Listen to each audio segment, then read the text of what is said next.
हमसे कातिल का ठिकाना नहीं ढूंढा जाता, हम बड़ी धूम से बस शोक मना लेते हैं। तो दोस्तों, जंग में मुरब्बत कैसी, आज जो भाई मुकाबले तो हैरत कैसी, और तुम्ही ने की है सुराख घर की दीवार में, आपस में बटकर इंतजार पैदा करके एक दूसरे दूर होकर, तुम्ही ने की है सुराख घर की दीवार में। अब जो गैर झांक रहा है, शिकायत कैसी।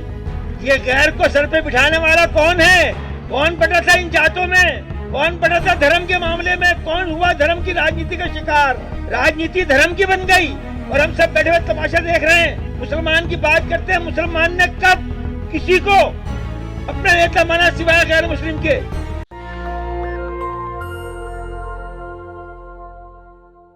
आप सबकी खिदमत में मैं अपना सलाम पेश करता हूं, लेकिन इस तल्ख नवाई के साथ कि जितनी बातें यहाँ हो रही हैं, जितना दर्द यहाँ बताया जा रहा है, जितना शोक यहाँ मनाया जा रहा है इंतशार का, जितना हम दर्द यहाँ बयान कर रहे हैं, कभी हमने उसका हल तलाश करने की कोशिश की है क्या?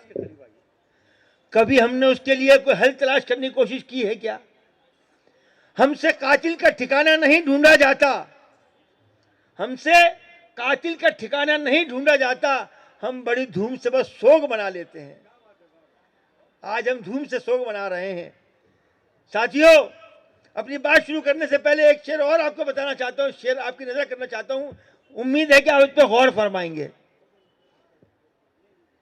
दोस्तों, जंग में मुरब्बत कैसी, एक जंग, समाजी जंग, नजरिए की जंग की बात हो रही है यहाँ पर। मैं देख रहा हूं सब बोल रहे हैं, एक जंग की बात चल रही है। तो दोस्तों, जंग में मुरब्बत कैसी, आज जो भाई मुकाबले तो हैरत कैसी, और तुम्ही ने की है सुराख घर की दीवार में, आपस में बटकर इंतजार पैदा करके एक दूसरे दूर होकर, तुम्ही ने की है सुराख घर की दीवार में। अब जो गैर झांक रहा है, शिकायत कैसी। ये गैर को सर पे बिठाने वाला कौन है? कौन पड़ा था इन जातों में? कौन पड़ा था धर्म के मामले में? कौन हुआ धर्म की राजनीति का शिकार? राजनीति धर्म की बन गई और हम सब बैठे हुए तमाशा देख रहे हैं। मुसलमान की बात करते हैं, मुसलमान ने कब किसी को अपना नेता माना सिवाय गैर मुस्लिम के? आप इतिहास देखिए उठा के। हमारा नेता, सियासी नेता, राजनीतिक नेता, हमने कभी किसी को नहीं माना, सिर्फ अपने गैर मुस्लिम को माना, नेता अपना बनाया, और फिर भी हम गद्दार हैं, फिर भी भेदभाव है हमारे नाम के ऊपर। वीपी सिंह हमारे नेता, पासवान हमारे नेता, मुलायम सिंह हमारे नेता, मायावती हमारी नेता, शरद यादव हमारे नेता, उदित राज हमारे नेता हैं, चंद्रशेखर हमारे नेता। हमने सबको नेता माना, ऊपर तक पहुंचा दिया, और हम वहीं खड़े हैं, आप भी नफरत का शिकार हैं। क्यों भाई, क्या बिगाड़ा है हमने? अगर हमने धर्म की राजनीति की होती, अगर हमने धर्म में भेदभाव पैदा किया होता, तो फिर आज हम दावेदार होते, प्रधानमंत्री तो हम बनेंगे। हमने तो कभी नहीं कहा। हमने ये कहा कि ये देश एक रहे, भाईचारा रहे, भाईचारा बना रहे, और हम सब मिलजुल के बैठे रहे। मैं ओबीसी कैडर से आता हूं, ओबीसी समाज से आता हूं। ओबीसी का मतलब ये है सारे ओबीसी समाज। ओबीसी नाम मुस्लिम को तो है नहीं, हिंदू का नाम तो है नहीं ओबीसी। हम तो पिछड़े हुए लोग हैं। 64 जातियां दिल्ली में हैं, 292 जातियां पूरे देश में हैं। अगर हम ही सब एक होके बैठ जाएं तो इस शोक की जरूरत ही ना रहे। यूपी में कुछ और राजनीति हमारी, मध्य प्रदेश में कुछ और राजनीति है, राजस्थान में कुछ और राजनीति है। मेरे दोस्त इशरत जमील साहब, जो मेरे यहाँ फेडरेशन मुस्लिम ऑर्गेनाइजेशन में हमारे साथ भी रहे और मेरे साथ पूरे देश का दौरा भी किया, हजारों लोगों के मजमों को खिताब किया हमने, और सब जगह जाके एक ही पैगाम दिया कि हिंदू और मुसलमान दो अलग अलग जातियां नहीं है। हिंदू शब्द आया कहां से? ये तो आरएसएस वालों की देन है, हमारी कब है? इस देश की कब है? हम तो हिंदुस्तानी हैं, भारतीय हैं। आपने उसको बांट दिया, आतंकवाद बना दिया।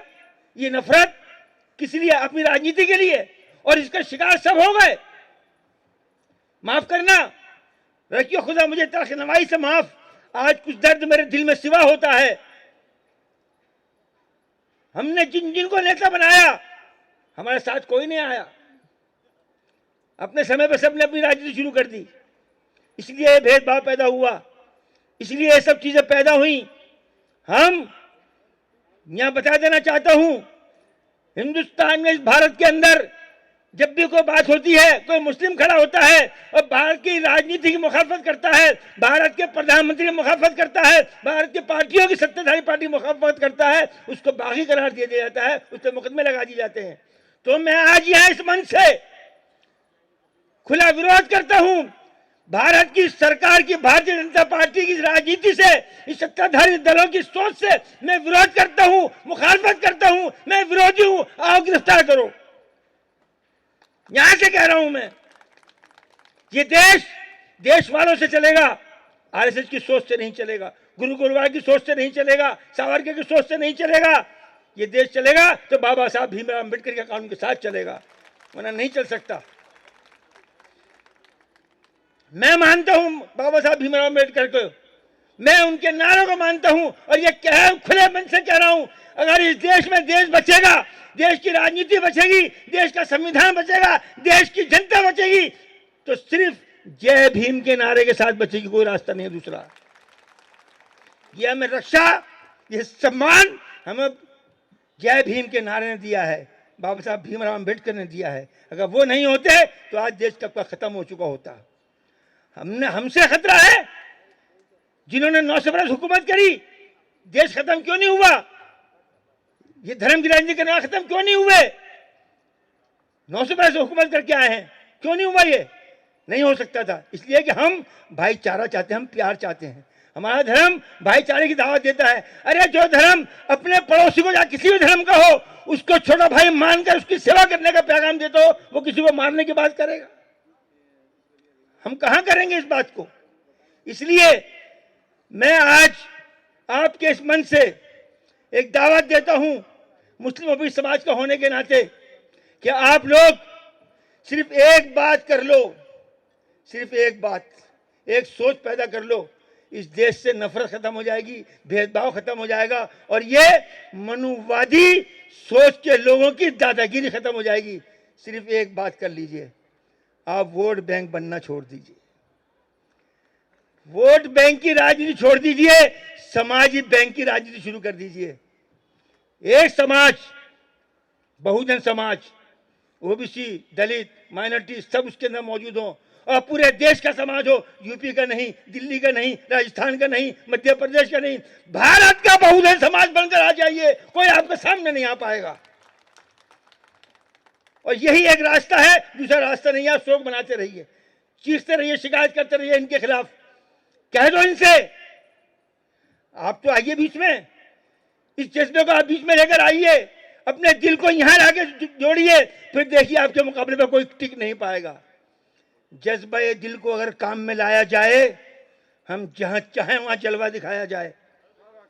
जज्बे दिल को अगर काम में लाया जाए, हम जहां चाहे वहां जलवा दिखाया जाए। और मैं फना हो नहीं सकता हूं इस देश की कसम, मैं फना हो नहीं सकता इस देश की कसम। तुम मिटाओ जितना तुमसे मिटाया जाए। इसलिए मेरे दोस्तों, साथियों, वोट बैंक बनना छोड़ दो, गुलामी करना छोड़ दो, इन लोगों की सत्ता का लालच छोड़ दो, सत्ता की चाट छोड़ दो, सत्ता पर कब्जा तुम्हारा हो जाएगा। तुम्हें लड्डू दिया जाता है, छोटे छोटे टिकटों के लालच में, छोटे छोटे पदों के लालच में बांटा जाता है, और राजनीति अपनी की जाती है। आप इसको छोड़ दीजिए, राजनीति हमारी चलेगी, बहुजन समाज की चलेगी। और जो समाज के नाम पर राजनीति करना चाहते हैं, अपने पदों के लिए, सीट में बैठने के लिए करना चाहते हैं, उनसे आपको बचना पड़ेगा, समझना पड़ेगा, उनको पहचानना पड़ेगा। जब उनको आप पहचान लेंगे तो आपका रास्ता आगे का आसान हो जाएगा। यही मुझे अर्ज करना था। हिंदू, मुस्लिम, सिख, ईसाई नारा लगाते हैं ये कि हम आपस में भाई भाई। अरे तुमने कहां खो दी हमारी कमाई? तुम तो खुद बन के आ गया कसाई, और हमको कह रहे हो भाई भाई हैं?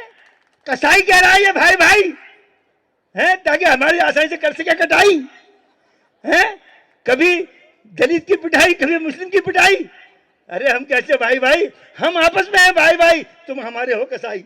इसलिए हमें तुमसे निपटना पड़ेगा। बहुत बहुत शुक्रिया। नेशनल दस्तक की आपसे गुजारिश है कि अगर इसको बचाना चाहते हैं तो नेशनल दस्तक को सब्सक्राइब करने के लिए रेड कलर के सब्सक्राइब बटन को दबाएं, फिर बेल आइकन की घंटी दबाएं। नेशनल दस्तक को बचाने के लिए बहुत जरूरी है कि हर खबर को शेयर करें, लाइक करें, कमेंट जरूर करें।